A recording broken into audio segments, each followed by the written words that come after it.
Yes, waliotuibia na kutufichia penseli zetu sasa wanatusaidia kuzitafuta. Bahati mbaya sana tumewaamini kuliko hata ndugu zetu ambao hawana hatia. Kuna wakati tunawashuku ndugu zetu ambao kimsingi walistahili kutusaidia kutafuta penseli zetu. Tunawakatisha tamaa na kuwavunja moyo kweli kweli kwa kuwahisi wao ndio walioiba penseli zetu, na kuonesha ya kwamba imani yetu ni kubwa mno kwa wezi wetu waliotuibia na kutufichia, halafu wakarudi kutusaidia. Tunawapigia makofi kwa kuwaona ni watu wema na waungwana. Hatuwawekei mashaka hata kidogo.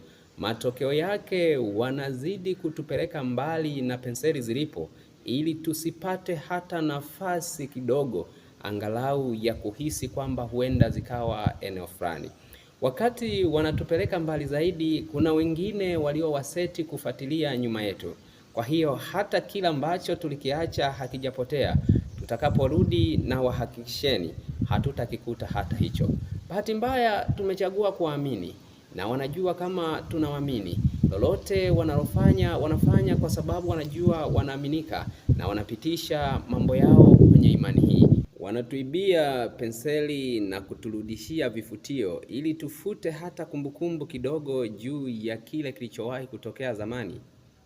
Halafu tunawashangilia na tunakwenda madhabahuni kukesha kumshukuru Mungu kwa sababu ya wao ya kwamba hakika amewatuma kuja kutusaidia.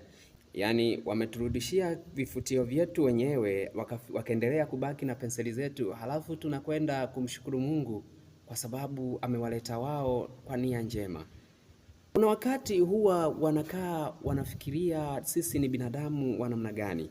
Pengine huwa wanaishia kucheka na hata kuona ya kwamba hakika wao ni wamependelewa sana na Mungu kwa sababu wana akili kuliko sisi. Ukweli ni kwamba hawana akili kuliko sisi, ila kwa sababu tumechagua kuwa wajinga kuliko wao.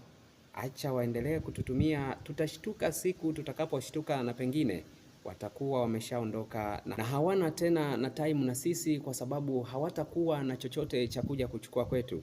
Watakuwa wameshachukua kila walichokihitaji.